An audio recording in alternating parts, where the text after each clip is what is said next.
Dia a todos, bom dia ao pessoal da TV Ibis, bom dia ao mundo, bom dia ao universo. Nós fazemos parte desse universo, não é? Então nós temos que agradecer todos os dias tudo que nós recebemos desse maravilhoso universo, que infelizmente, às vezes, a gente até esquece da beleza da vida, daquilo que tudo Deus nos proporcionou. Né? Então, bom dia, mais uma vez, bom dia a todos, e com muita alegria no coração. Hoje eu vou falar de consciência, que, aliás, ontem já o Dr. Gilson Freire, maravilhosamente, também falou de consciência. Melhor dizendo, do despertar de uma nova consciência. Então, vejam, o que acontece? Nos últimos tempos, ou seja, desde o século passado, a ciência vem nos conquistando cada dia mais com as suas descobertas, com as suas maravilhas. Ela descortinou um mundo maravilhoso, desvendou mistérios. E ela continua fazendo isso a cada dia. A cada dia nós temos novas descobertas que nos encantam, nos conquistam. Não há dúvida que ela facilitou o dia a dia das pessoas, facilitou em termos de distância, encurtou distâncias, melhorou basicamente a qualidade de vida. E ela acabou conquistando a maioria das pessoas, com certeza, porque quem é que não fica feliz quando vai dar uma palestra e ter essa coisinha aqui, né? Tão simples, que a gente mexe aqui e muda a imagem. Então, o que aconteceu? Nós acabamos nos interessando muito por esses avanços da tecnologia e, na verdade, nós acabamos criando uma ansiedade para sempre querer a última novidade. Nós queremos sempre ter o celular da última geração, um celular que faz tudo. O celular, teoricamente, seria para falarmos com outra pessoa à distância, mas hoje ele faz tudo, só não cozinha. É ou não é? Esse é um erro básico do celular. Mas fora isso, ele faz tudo. Então, nós encantamos com essa tecnologia. E o que acontece? Nós esquecemos que temos um lado espiritual. Nós estamos vivendo uma psicologia da insaciabilidade. Nós queremos sempre mais, mais e mais. Nós vivemos uma psicologia de ter e não de ser. Opa! Aqui. Então, nós acomodamos no bem-estar material e focamos nossas vidas em ter e não em ser. Será?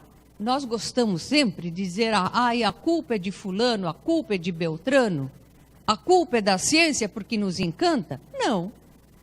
A ciência continua com o seu trabalho correto, ela continua fazendo pesquisas, descortinando novos horizontes, dando mais informações extremamente úteis e necessárias, tá certo? Então ela está fazendo corretamente o seu trabalho. Agora, veja o que é interessante, até agora, pelo menos, a maioria dos cientistas não consideravam importante, ou pelo menos não achavam importante, um respaldo moral das ciências psicológicas ou de uma base espiritual para desenvolver o seu trabalho. Mas mesmo assim, mesmo não considerando esse aspecto, grandes cientistas chegaram em determinado ponto da vida deles, principalmente na sua maturidade, em que eles intuíram, sentiram, tiveram a certeza de uma inteligência maior, que só poderia ser, através de uma inteligência maior, a perfeição de tudo aquilo que eles estavam descobrindo. E eu fiz questão, então, de mostrar o que 3 grandes cientistas afirmaram. Vejam, já Isaac Newton, naquela época, a maravilhosa disposição e harmonia do universo só pode ter tido origem segundo o plano de um ser que tudo sabe e que tudo pode. Só pode, vamos chamá-los de Deus, esse ser. Só pode ter sido isso. Isso fica sendo a minha última e mais elevada descoberta. Ele fez essa afirmação pouco antes de morrer. Vejam o que Max Planck, o pai da física quântica, considerado o pai da física quântica, afirmou. Para os crentes, Deus está no princípio das coisas. Para os cientistas, no final de toda a reflexão. E a terceira afirmativa que eu coloco também do Albert Einstein: Deus não joga dados com o universo. Então vocês estão percebendo que mesmo sendo grandes cientistas, que pesquisando a fundo a matéria, eles tiveram pelo menos a intuição de chegar e perceber que só poderia haver aquela perfeição que eles estavam descobrindo se tivesse uma inteligência maior dirigindo tudo aquilo. Será que todos os cientistas chegaram a esse ponto? Não chegaram. Tá? Muitos continuam não se importando com esse aspecto espiritual. Mas, se ele não é importante dentro de um laboratório, talvez, para dar continuidade às pesquisas, ele se torna indispensável na hora de fazer bom uso daquele conhecimento. Eu repito, ele se torna indispensável para fazer bom uso de um conhecimento, uma base moral, uma base espiritual. Porque todo conhecimento, em verdade, é uma faca de 2 gumes. Se ele cair nas mãos de pessoas que não têm esse respaldo, esse conhecimento, ao invés de se transformar num instrumento para ajudar as pessoas, para aliviar o sofrimento, ele vai se transformar, sim, numa arma assassina. E é isso que, infelizmente, nós constatamos todos os dias através dos noticiários. Às vezes, eu até deixo de ouvir os noticiários, porque eles realmente só informam coisas terríveis, coisas desastrosas, onde a minha ajuda vai ser muito pequena para evitar. O que eu posso fazer é orar por aquelas pessoas. Mas não consigo fazer mais do que isso. Então, o conhecimento é uma coisa maravilhosa.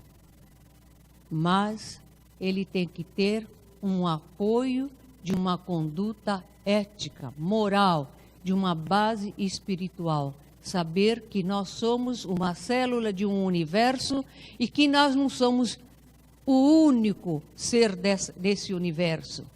Quando nós destruímos o nosso companheiro, nós estamos destruindo a nós mesmos.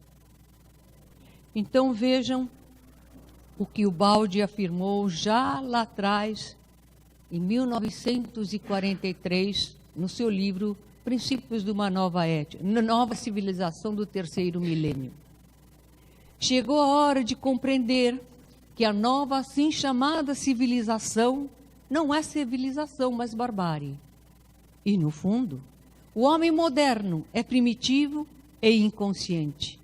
Chegou a hora de compreender o significado das ações que indivíduos e povos realizam todos os dias. Chegou a hora de tornarmos-nos conscientes colaboradores de Deus.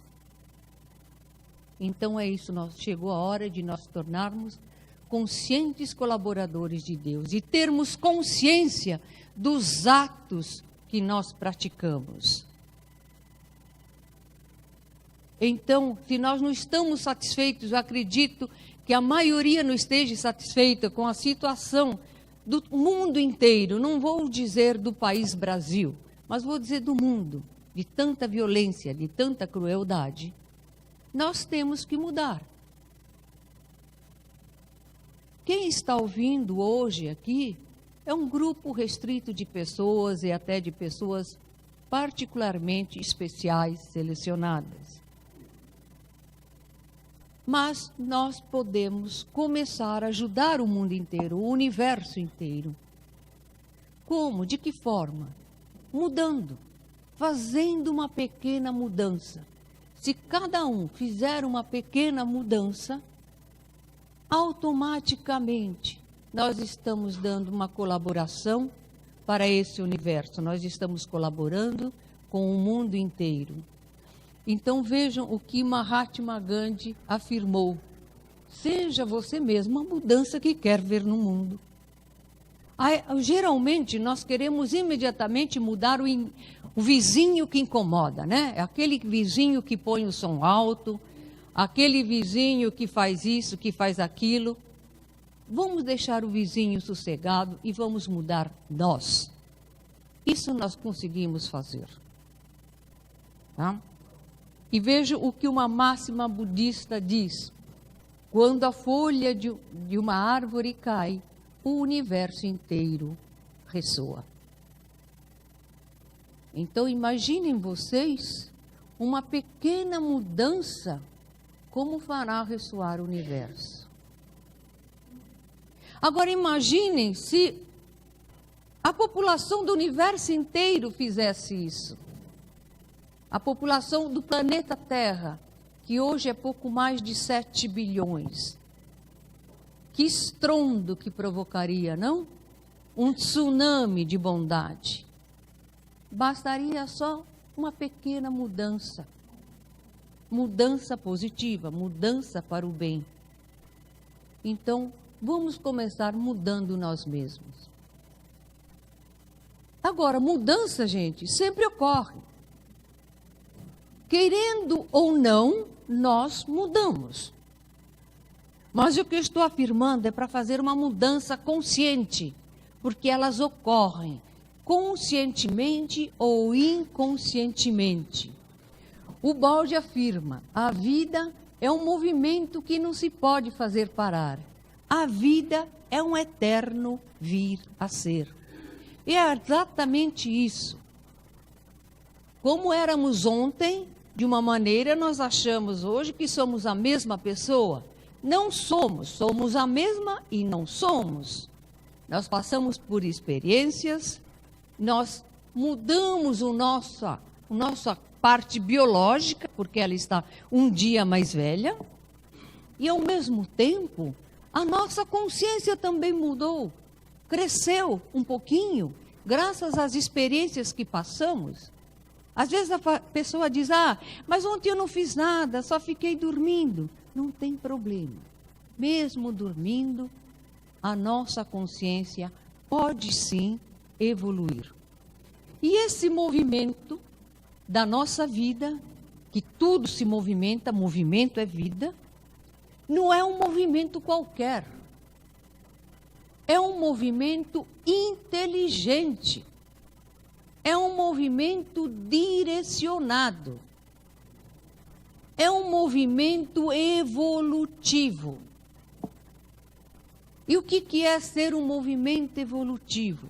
É um caminho que nos leva de retorno à casa do Pai. Que nos leva de volta ao sistema. que ontem o Dr. Gilson Freire explicou tão bem. Nós retornamos ao sistema através da evolução. Agora vejam, Charles Darwin, ele falou da evolução da matéria, mostrou isso, escreveu no seu famoso livro Origem das Espécies, mas ficou na matéria. Agora, o Baldi, talvez graças à sua grande mediunidade, ele percebeu, intuiu, que não poderia haver só a evolução da matéria, se não houvesse, paralelamente, ao mesmo tempo, a evolução daquele princípio que sustenta, direciona e dá vida àquela matéria. Que ele chama de psiquismo. Às vezes nós chamamos de alma, de psique, não importa. Mas é aquele princípio imaterial que sustenta e dá vida à matéria. Então vejam, corpo e alma, ambos devem evoluir de uma forma harmoniosa, a fim de que o corpo seja o veículo correto para expressar aquela alma. É claro isso. Nós temos uma alma de seres humanos que já passaram por inúmeras experiências.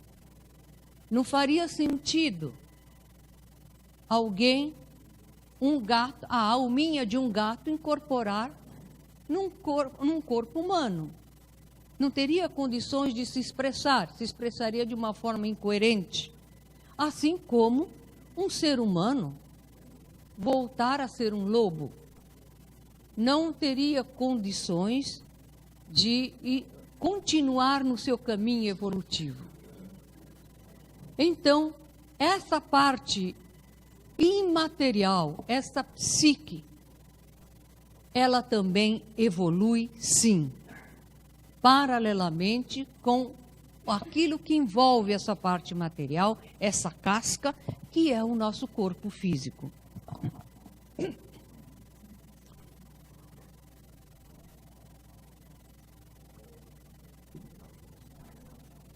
Então, vamos adiante. Então, apoiando na ciência, que ela facilita bastante, nós vamos aceitar como verdadeiras, claro, os seguintes princípios. No mundo, nada se perde, nada se cria, tudo se transforma. A famosa lei de Lavoisier. O mundo passa por um processo evolutivo. Já foi confirmado, admitido, certo? Aceito pela maioria. E terceiro, o homem é possuidor de uma personalidade. Então, vem uma questão. Cada um entende personalidade de um jeito. Mas o que é personalidade? De acordo com o Baldi, a nossa personalidade é um organismo de forças bem definidas, que são nossas qualidades e de cujo tipo depende o nosso destino. Então, a personalidade é um conjunto de forças, das quais depende o nosso tipo e cujo tipo também depende o nosso destino. Ou seja, essas forças é que vão definir como vai ser o nosso destino. Então, vamos entender um pouquinho melhor essa questão. Então, também peguei emprestado do Dr. Roberto Assajoli. Opa! Vamos voltar. Pai, não está voltando para trás? Isso. Vamos aqui, o Dr. Roberto Assajoli, tá? Ele apresenta esse esquema no seu livro Psicossíntese. E ele é muito didático. Então, eu vou começar não pelo número 1, vou começar pelo 5. Aqui, nós temos o eu consciente, seria o ego. aquele elemento que nos faz ter consciência do que nós fazemos todos os dias. Por exemplo, agora eu estou usando o meu ego, aqui ele está se manifestando, eu estou conversando com vocês, estou resgatando as informações que eu tenho, todo o meu conhecimento, e vocês estão fazendo a mesma coisa. Através do ego, vocês agem todos os dias, se comunicam, decidem, usam a razão. E como é que ele faz isso? Ele vai nesse campo aqui, no número 4, que é o campo da consciência. Tá? Ele vai buscar as informações, é o campo da consciência. Tá? A campo da consciência seria mais ou menos a bolsa da mulher, né? Ela vai caçando as coisas lá o tempo inteiro, não é isso? É o óculos, é o celular, depois ela perde, tudo bem, mas em princípio seria mais ou menos a bolsa da mulher, que tem tudo, gente, tem tudo lá, né? Uma pessoa quer um band-aid, a peça para uma mulher, não precisa ir nem na farmácia, ela desencanta de dentro da bolsa, né? A outra quer uma aspirina, tá na bolsa da vizinha, tá certo? Então, o campo da consciência é a bolsa da mulher. Muito bem, mas às vezes nós temos informações, temos conhecimentos que não estão tão imediatos, estão um pouquinho esquecidos. Então, eles fazem parte desse número 2, do pré-consciente. Então, o pré-consciente, também fazendo uma analogia bem fácil, é aquela coisa que nós esquecemos no armário. Puxa, olha aqui, eu tenho essa roupa de 10 anos atrás, eu esqueci que ela tinha. Mas é só dar uma mexidinha que vocês já encontram. Então, aqui é só focalizar um pouco que a informação vem. Acontece muito isso com os alunos quando vão se preparar para o vestibular, né, no pré-cursinho. Para que serve o pré-cursinho? O pré-cursinho faz exatamente, ele leva as informações desse campo para esse. Recorda para os alunos aquilo que eles aprenderam lá atrás, 5, 6 anos antes, e que eles não utilizaram e esqueceram.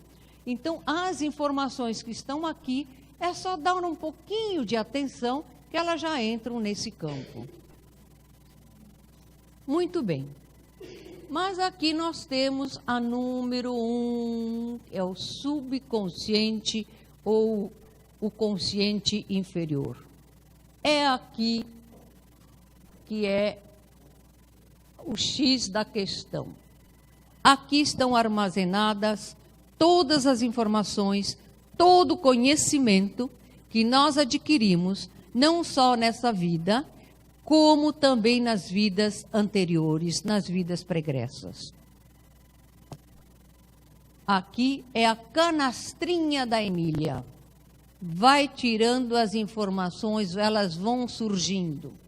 O problema é que elas surgem quando acontece alguma coisa, algum estímulo.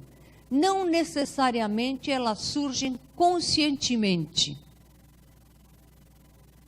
Então, às vezes, se eu estou dirigindo e alguém me fecha, eu sou uma pessoa tranquila, calma, serena, acabei de fazer uma meditação, mas o bendito do carro do lado me fecha. Então, aquele rompante de raiva é alguma coisa que veio daqui, buf, e veio para cá. Então, é todos os instintos estão guardados aqui, tá certo? E eles emergem, se comunicam com esse campo num momento inesperado. Não é uma coisa racional, é uma coisa espontânea, natural. E aqui nós temos guardadas coisas muito boas e coisas não muito boas. Conhecendo a história da humanidade, eu acredito que deve ter muita coisa não boa aqui, né? Tá certo? A nossa ferocidade, A nossa agressividade está toda guardada aqui, tá certo? E ela vem para cá, ela se manifesta. Muito bem, mas o nosso objetivo é esse campo aqui. É o superconsciente. O que faz a evolução? A evolução faz exatamente isso. Ela procura expandir esse campo da consciência e fazer que a gente se comunique mais com esse superconsciente. Lá está, é a nossa consciência ainda em estado latente, é onde nós temos que alcançar, onde nós temos que chegar.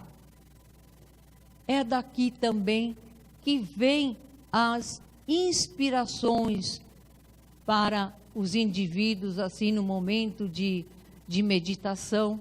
Então, é fácil de contatá-la? Não, não é fácil, mas não impossível. Não impossível entrar em contato com esse campo.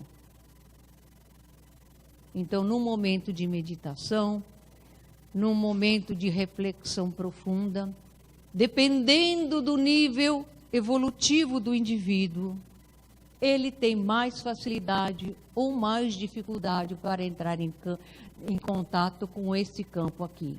No caso de Ubaldi, era fácil. Na maioria das pessoas, não é tão fácil. Aqui, nós temos a centelha divina. Essa centelha todos possuem. Esta é a nossa célulazinha original, a célulazinha do sistema. E que está, é a centelha que está dentro de todos nós. E que no final de contas, ela nos faz, ela que nos chama para subir. É essa centelha aqui que nos faz caminhar em sentido evolutivo. E aqui nós temos o inconsciente coletivo. Então, esse é o inconsciente da humanidade. Tudo que eu aprendo, tudo que eu faço, de bom e de melhor, de bom e de ruim, ele vai não só a ser armazenado aqui, mas vai também acrescentar alguma coisa nesse campo do inconsciente coletivo. Porque isso daqui não são paredes estanques, não são paredes grossas, como as paredes que separam um quarto do outro numa casa. Elas são energias, são além das energias. Essas forças são além das energias. É alguma coisa extremamente sutil. Então, tudo se intercomunica o tempo inteiro. Então, tudo que eu faço, de positivo ou de negativo, vai fazer parte do inconsciente coletivo, assim como o meu inconsciente vai fazer parte dos registros akáshicos. Nada se perde, nada, absolutamente nada. Agora, vejam, o indivíduo, ele pode oscilar naqueles 3 níveis de consciência, dependendo do seu tipo evolutivo e também dependendo do seu estado vibracional. Olha o que o Ubaldi diz. O indivíduo pode oscilar de um nível para o outro, dependendo do seu nível, do seu estado vibratório e de um amadurecimento evolutivo. A personalidade humana pode estar nos 3 níveis citados, ou seja, inferior ou animal, eu médio ou humano, eu superior ou super-humano.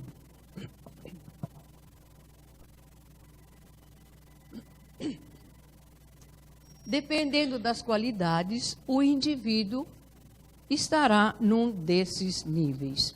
Então, vejam bem, dependendo das qualidades do indivíduo, do que ele manifesta, ele pode ser classificado, é claro, para efeito de estudo. Opa.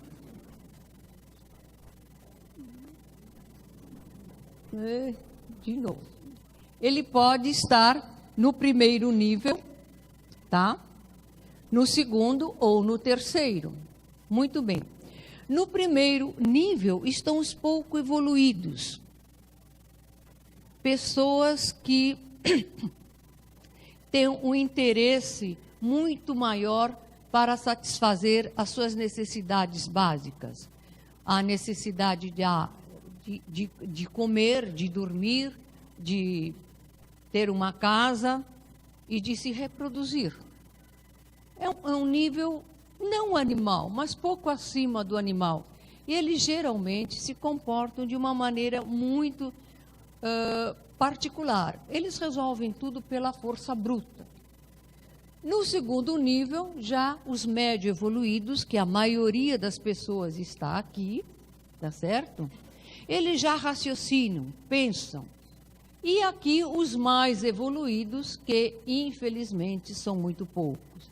E aqui aqueles que já desencarnaram e não precisam mais voltar para o nosso mundo.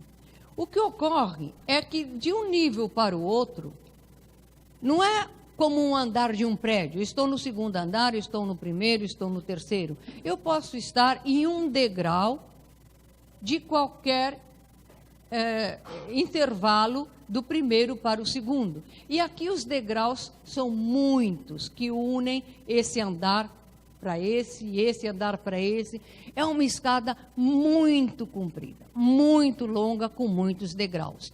Então eu posso estar no primeiro degrau, o outro pode estar no segundo, o outro pode estar no terceiro. Então, mesmo estando no mesmo nível, nós não somos pessoas exatamente com as mesmas necessidades e pessoas que pensam da mesma forma. Porque esses níveis aqui, na verdade, são como lente através da qual nós olhamos a realidade e acreditamos ver essa realidade. Conforme eu olho, eu acredito que aquilo que eu estou vendo é a realidade. Mas não é. Não é a realidade. É alguma coisa que eu estou vendo daquela forma. É como se eu tivesse um óculos, uma lente que não está exatamente perfeita para a minha situação. Então, eu vejo de uma maneira distorcida. Então, vamos ver quais são as características, dá para depois dar uma continuidade. As características do primeiro nível, eles são os menos evoluídos. O indivíduo é dirigido pelos impulsos da fome e sexo. Resolve seus problemas usando a força. O mais forte é o líder. A espiritualidade é praticamente inexistente, gente. O seu método de vida consiste na opressão do fraco. Se vocês lembrarem, a maioria dos noticiários dão ênfase a esse aspecto. Por quê? Porque muitos ainda do nosso mundo estão nesse nível. E é onde eles adquirem audiência. É onde eles têm o aplauso. E isso que nós temos que mudar. Nós temos que sair desse nível para entrar no outro. E graças a Deus, eu acredito que aqui nessa plateia, ou de quem está ouvindo a TV Ibis e vendo, ninguém se encontre nesse nível. O segundo nível é o nível dos médios evoluídos. Aqui, além do impulso da fome e do sexo, surge o impulso do poder, deseja glória, conhecimento e procura dominar as forças da natureza. Para resolver os problemas e crescer materialmente, usa da inteligência e da astúcia. Gente, é o elemento extremamente utilizado nesse nível. A astúcia. Levar vantagem em tudo. Eu acho que vocês já ouviram essa conversa. Quem está levando vantagem está enganando o outro. Se um leva vantagem, o outro está levando desvantagem. Ele pode estar levando desvantagem por ser menos esperto, menos inteligente, numa situação de fragilidade. Então, nós não temos que usar da astúcia, nós temos que usar a honestidade em cada momento de nossa vida. Mesmo que, às vezes, a gente esteja com vontade de utilizar a astúcia. E a religião é grupal, condena as outras, precisa de imagem para pressionar os sentidos. Aqui já temos um princípio de religiosidade, mas a religiosidade aqui é mais uma religiosidade de forma do que de essência. Ele até vai em cultos religiosos da sua religião, mas, na verdade, o que ele está mais interessado é em outras coisas. Lá é mais uma coisa social, para mostrar para os outros e para ter um relacionamento.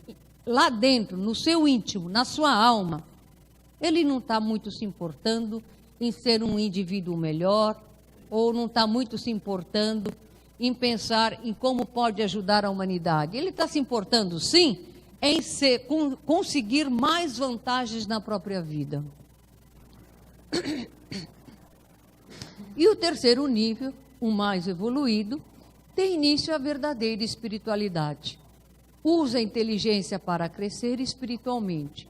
Sua religião é imparcial e universal. E não precisa de partido ou grupo. Então, aqui, ele é extremamente religioso. Ele não precisa de ir numa igreja, numa sinagoga ou num culto, qualquer que seja a religião. Ele pode praticar a sua religião em casa, na cozinha, no quarto, na sala. Porque todo ato seu é uma oração a Deus. Essa é a verdadeira religião. Quando você oferece o teu trabalho a Deus. Nessa hora, o trabalho tem que ser o melhor possível. Dentro das possibilidades, você vai se esforçar para fazer o melhor que pode. Então, essa é a verdadeira religiosidade. Sua religião é imparcial, universal e não precisa de partido ou grupo. Vive verdadeiramente o ideal. É isso daqui.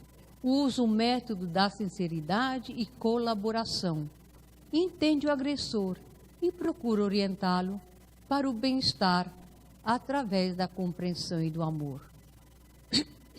Então, aqui, ele não agride o adversário. Teoricamente, aqui ele não tem adversário. Ele tem um companheiro, porque ele entende tanto, é como o pai com o filho. Por mais que os filhos errem, o pai não vai ver no filho um inimigo. O pai vai ver no filho uma criança que precisa aprender e ele está lá para orientar. Então é isso. Nesse nível, o mais evoluído, ele vê sempre no outro um filho que ele pode ajudar. Então vejam bem.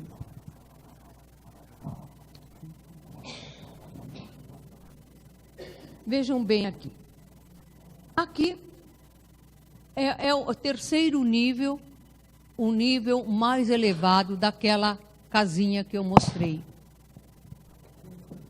E como eu disse, através do nível que nós estamos, nós vamos ver a realidade e interpretar a realidade de uma forma. Nós vamos interpretar a realidade de uma forma. E dependendo dessa forma, nós vamos tomar uma decisão. Nós vamos fazer assim ou vamos fazer assado. Dependendo de como vemos, nós sentimos. E nós vamos agir de forma diferente. Acontece que toda ação, vejam bem, eu vou pôr água no copo.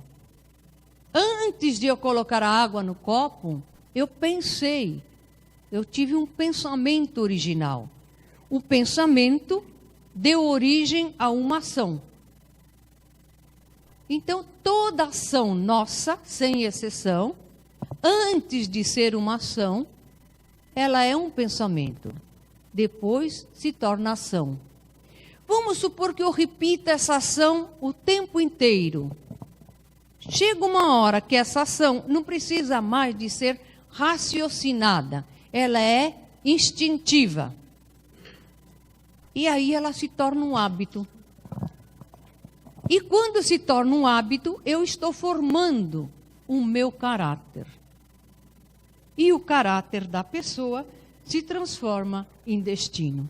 Em vez o que o Swami Shivananda afirmou em certa ocasião: semeie um pensamento e colherás uma ação. Semeie uma ação e colherás um hábito. Semeie um hábito e colherás um caráter. Semeie um caráter e colherás um destino. Então é isso que acontece, gente. No final, nós que pensamos, tomamos a decisão, ela se transforma num hábito, esse hábito vai formar o meu caráter, e o meu caráter vai definir o meu destino. Então, gente, o nosso destino, vocês podem, o meu destino é ruim. Não tem destino ruim, nem destino bom. Tem destino que nós fizemos para nós mesmos, que nós construímos, e que ele é consequência dos nossos atos. Agora, vejam bem, se o pensamento é tão importante, porque ele que vai dar origem ao nosso destino, nós temos que verificar de onde vem esse pensamento, quem é que formula esse pensamento. E nós temos alguns fatores que influenciam esse pensamento. A primeira coisa, fatores que influenciam o pensamento. Todo indivíduo, ao nascer, ele não nasce sem saber nada. Ele nasce com um cabedal de conhecimento. Ele nasce com muita informação. Informação que ele teve no passado, que ele guardou naquele subconsciente que nós vimos antes.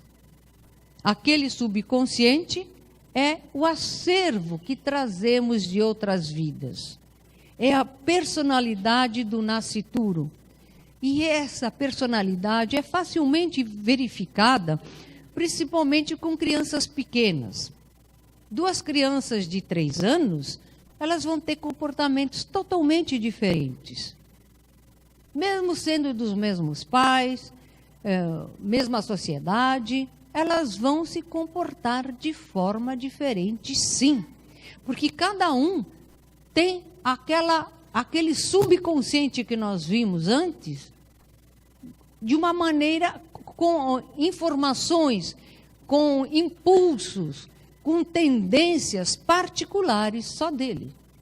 Então, o bebezinho, não importa a idade, até no berçário nós constatamos isso, vai ter um comportamento diferente, porque já nasce com uma personalidade. Os pais têm uma influência tremenda no comportamento e na formação do caráter dos filhos. Não podemos esquecer que o pai é sempre o herói da criança e a mãe o anjo protetor. Então, não adianta o pai falar, olha, você faz assim, tem que fazer assim, se ele faz o contrário. Porque o exemplo é a melhor aula que tem é o exemplo. Então, a orientação recebida na infância e adolescência, principalmente dos pais, é claro que a escola, os pastores e a sociedade também influem. Hoje, as crianças são muito diferentes das crianças de 50 anos atrás, porque a sociedade tem um fator muito importante nessa diferença. E as informações que nós recebemos constantemente também têm grande influência na formação do caráter da pessoa. Então, tudo isso ajuda o nosso consciente, vai ficar armazenado no nosso inconsciente, e nós, quando olhamos para alguma situação, juntamos tudo isso e interpretamos aquele fato. E dependendo de como nós interpretamos, nós vamos tomar uma decisão. Então, vejam bem, nós temos dois campos bem distintos na nossa vida: o livre-arbítrio e o determinismo. Eu tenho um cabedal de informações, tá? Que é o determinismo, é onde eu vou buscar a minha escolha. Mas eu tenho a possibilidade de escolher. E isso acontece em todas as vidas, o tempo inteiro. Então, eu já vi no meu passado, eu já trouxe muitas informações que são o meu determinismo. Aí, eu nasci em determinada família, determinada época, determinada sociedade, e eu tinha outro leque de possibilidades. Então, juntando esse leque de possibilidades atuais com as informações que eu trouxe do passado, eu tenho livre-arbítrio para fazer a minha escolha. E assim vai sucessivamente. Então, o que era livre-arbítrio no passado, que também, junto com o determinismo do outro passado, se torna o determinismo do presente. Vou repetir, então, esse grupo aqui vai se tornar o determinismo do presente. Aí, esse determinismo, que é esse leque de informações atuais, de conhecimento atual, mais aquilo que eu trouxe do passado, eu tenho a possibilidade de escolher livre-arbítrio. E aí, eu vou criar o meu determinismo do futuro, que também eu vou ter mais o livre-arbítrio e vou criar do próximo futuro até sair daqui da sala. E assim vai. Então, vejam, gente, nós aqui construímos o nosso destino. E esse determinismo aqui influencia tremendamente a forma de pensar. E a forma de pensar, como nós vimos, determina o nosso comportamento, o caráter e o destino. Então, vejam, nós temos o livre-arbítrio para escolher o caminho, depois ele se transforma em determinismo. Aqui a pessoa tinha escolha, optou para vir para cá, então ela já desistiu dessa alternativa. Aqui ela tem outras escolhas. E assim vai. A cada instante da nossa vida nós temos escolhas. E essas escolhas definem as possibilidades futuras. Então, na vida, há para todos uma parte livre, mas a outra de aceitação. E esta, em geral, é consequência fatal do que semeamos no passado. Depois que você semeou, acabou. Não tem mais escolha. Vai ter que colher o que semeou. Se não gostou, pensa, reflete e não semeia mais. Mas não dá para voltar atrás. Então, sofrimento e felicidade não são caprichos de Deus, mas sim consequência lógica e previsível do nosso comportamento. Né? Isso, às vezes, nós comentamos, mas é lógico que aconteceu isso para ele. Ele estava agindo dessa forma. Nós vemos muito isso no outro. Né? Nós olhamos para fora, nunca para dentro. Então, quando acontece um desastre, alguém bate com o carro. Mas ele andava que nem um maluco. Não é? Então, é lógico que ele acabou batendo o carro e se machucando. Então, nós costumamos ver isso com o outro, e quando são coisas assim, muito fortes, que chamam muito atenção. Mas isso é nos mínimos detalhes da nossa vida que acontece. Nós temos que prestar muita atenção, temos que ter consciência de cada momento da nossa vida. Então, vejam bem, E eu falei que nós trazemos do passado muitas informações. E outras nós recebemos nessa vida. Todo indivíduo, quando nasce, ele traz duas hereditariedades. Uma hereditariedade biológica, tá? Dos pais. Então, vão definir o tipo de pessoa que ele vai ser: alta, baixa, loira, morena, enfim, as características físicas do corpo biológico dele. Inclusive tendências para determinadas patologias ou não. Mas ele vai trazer essa hereditariedade espiritual própria do indivíduo. Isso ele construiu para ele no passado. Ele está dando continuidade a um trabalho que ele iniciou há milhares de anos atrás. Não é na última encarnação, nem na penúltima. As pessoas encarnam muitas e muitas vezes, centenas de vezes, milhares de vezes. E tudo que nós aprendemos em todas essas encarnações está guardado dentro de nós e é a nossa hereditariedade espiritual. Mas nós não somos uma folhinha de papel que voa levada pelo vento. Nós podemos direcionar o nosso destino, portanto, nós podemos conscientemente construir essa nossa personalidade. Se nós não tivemos essa possibilidade no passado, não percebemos isso, hoje, no momento atual desse mundo, do nosso universo, aqui nós temos. Então, veja, o indivíduo ao nascer, ele traz uma personalidade constituída nas vidas anteriores. E essa personalidade, como nós vimos antes, é um feixe de forças. E força é alguma coisa que, enquanto ela não se exaure, ela funciona. Então, se eu jogo um papel aqui, se eu jogo uma borracha, eu não vou jogar isso aqui, senão quebra, né? Mas, se eu jogasse aqui, a força que eu fiz, ela vai acabar quando chega aqui na mesa. Enquanto ela não acabar, ele vai continuando e caindo. Então, a nossa personalidade é um conjunto de forças que o indivíduo trouxe do passado.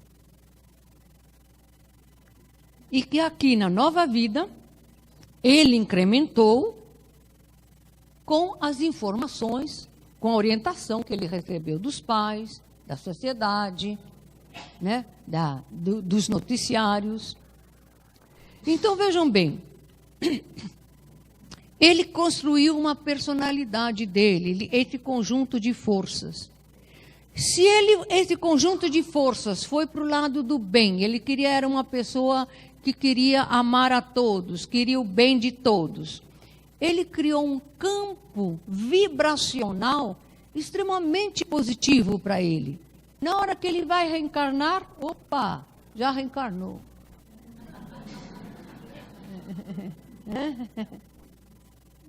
Eita, nós. Isso.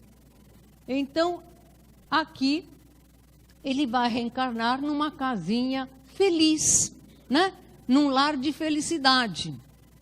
Ok? Em compensação, se ele era uma pessoa que optava pelo lado negativo, pelo lado do mal, pelo lado do sofrimento, ele criou ao seu redor um campo vibracional negativo. E é esse campo vibracional que ele vai carregar, é esse campo vibracional que vai estar em sintonia com a sua alma, e ele então vai se identificar com um lar negativo, com um lar de sombras, com um lar de um castelo mal assombrado. Então somos nós, em verdade, que escolhemos também aonde nós vamos reencarnar. E o que acontece? Nós reencarnamos E na primeira fase da nossa vida, nós recordamos o passado. É na primeira infância. Vocês podem verificar que, às vezes, uma criança pequena, os pais falam, eu falo tanto para o Zezinho não fazer isso, e ele faz. Ele repete. Não é para fazer, Zezinho, ele vai e faz. Por quê? Essa informação, essa repetição, ele aprendeu no passado. E a nova vida está lhe exigindo que ele apague isso, que ele mude esse comportamento. Mas ele fez isso a vida inteira na outra vida. É difícil para ele mudar essa ideia de não fazer mais isso. O Zezinho vai insistir em fazer aquilo até a exasperação dos pais. Então, nós repetimos muito, principalmente na primeira infância, o que nós fizemos no passado. Nós recordamos. A primeira fase é uma fase de adaptação à nova vida, à nova sociedade, à nova situação, à nova época. E vamos lá. Então, na primeira fase, recordamos o passado. Terminado esse período, fazemos o lançamento da nova vida. Então, aqui é quando já a criança cresceu, já se torna um adolescente, já está definindo mais ou menos qual a profissão seguir. E depois vai decidir realmente se vai casar, se não vai casar, se vai ser só uma pessoa namoradeira, ou se vai querer constituir família, se vai viajar. Então, aqui na fase no lançamento da nova vida, aqui ele vai fazer escolhas tremendamente importantes na vida dele. E vejam que interessante, ele faz essas escolhas quando ele é imaturo, né? Porque para a pessoa que já está um pouquinho mais lá, como eu, uns 30 e poucos anos, né? Tá certo? A gente olha um rapazinho ou uma moça de 18, 20 anos, acha totalmente imaturo, né? Imagine uma pessoa que tem 50, que tem 60, quando olha para uma pessoa de 15, 16, 18 anos, vai achar, é uma criança. É uma criança. Todos viram crianças, principalmente perto dos 70, 80, o resto é criança. Mas é isso, gente.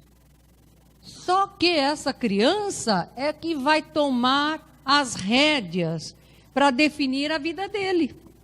Não é incoerente? Quer dizer, quando ele não tem experiência, ele vai definir a vida? Ele vai decidir se vai casar, se vai ter filho, se vai para a Europa, se vai para a China, se vai para a Austrália, se fica no Brasil, se vai ser médico, engenheiro, eletricista, técnico em computação. Mas nessa época, gente, ele não é inexperiente. Ele é muito experiente. Ele trouxe informações preciosas da outra vida. Ele trouxe aquele cabedal de forças que lhe fazem, nessa época, tomar essa decisão.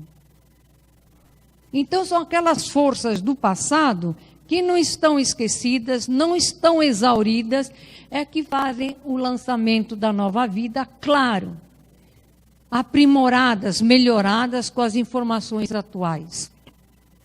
Essa se desenvolverá em concordância com o lançamento inicial, até atingir seu apogeu, para depois descer, descrevendo um arco e fechar sua trajetória.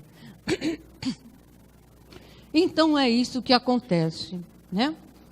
A criança nasce, aqui é a primeira infância, mais ou menos, toma as grandes decisões, chega um apogeu, e aqui depois ele só dá mais ou menos continuidade, com um pouco de aperfeiçoamento, aquilo que ele tomou como destino dele, ele mesmo definiu.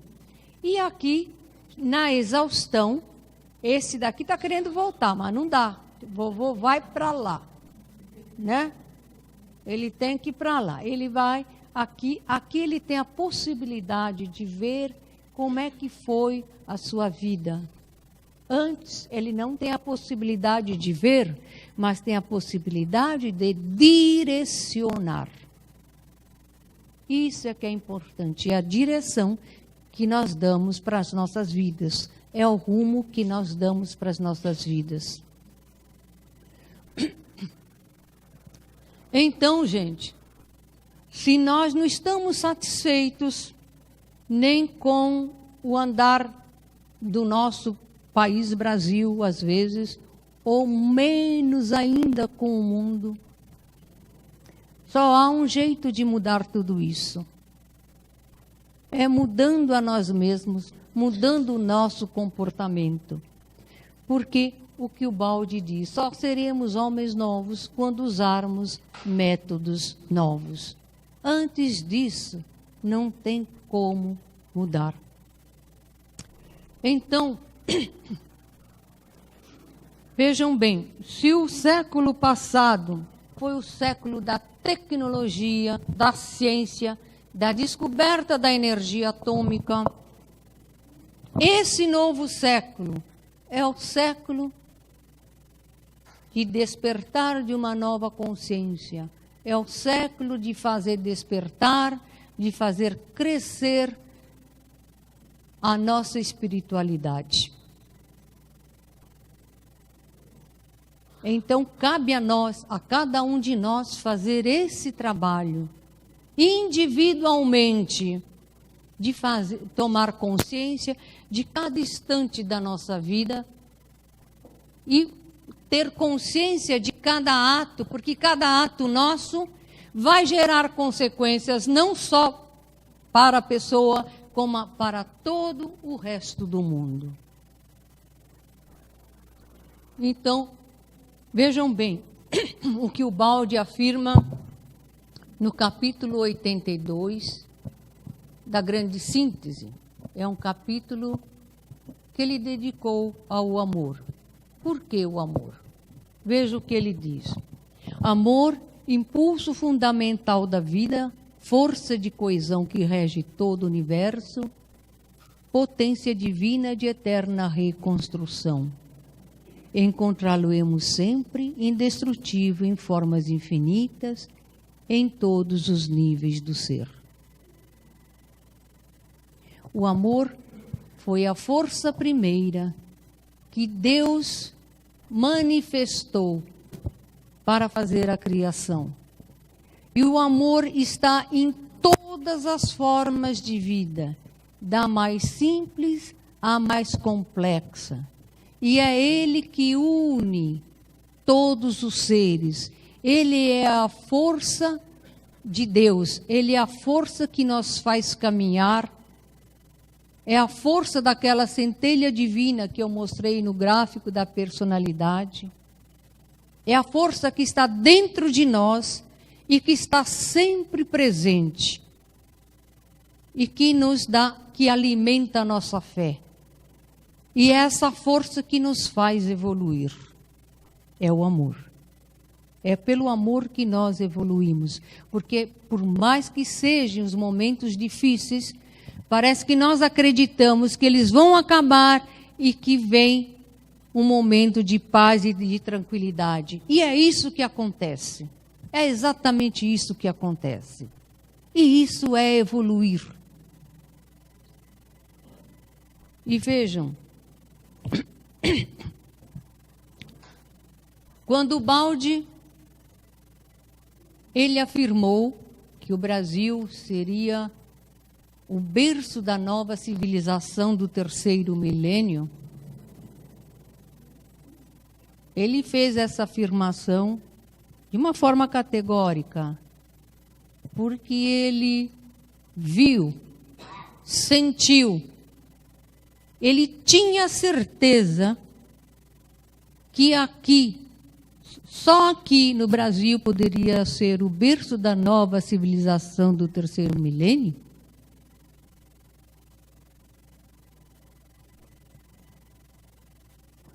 Porque era o Brasil, o povo brasileiro é um povo de amor, é um povo extremamente amoroso.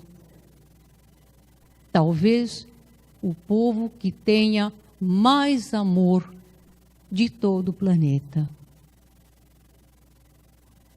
Então, foi por isso que ele, graças à sua grande intuição, ele afirmou que aqui seria o berço da nova civilização do terceiro milênio, porque o amor é o impulso fundamental da vida.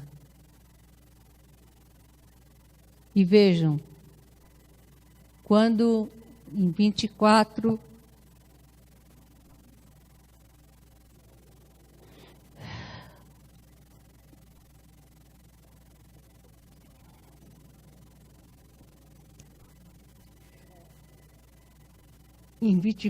de dezembro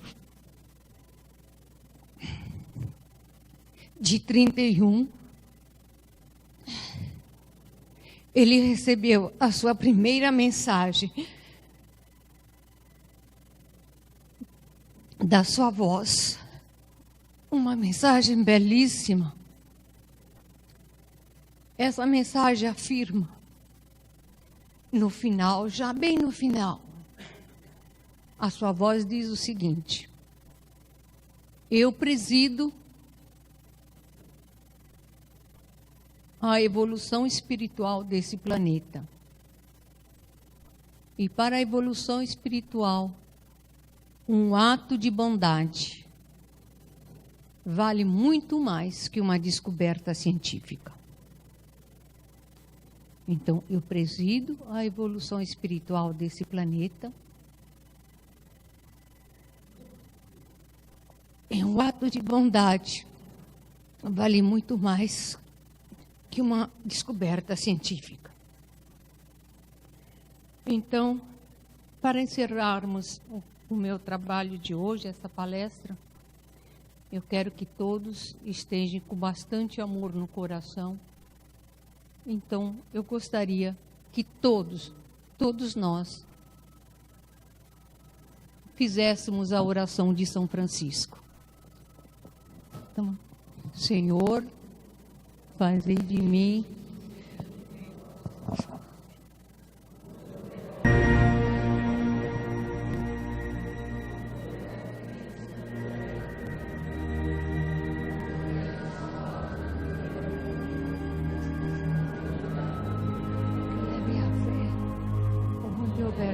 desespero, que eu leve esperança, que houver tristeza, que eu leve alegria, onde houver fé.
IBS, Instituto Brasileiro de Benemerência e Integração do Ser.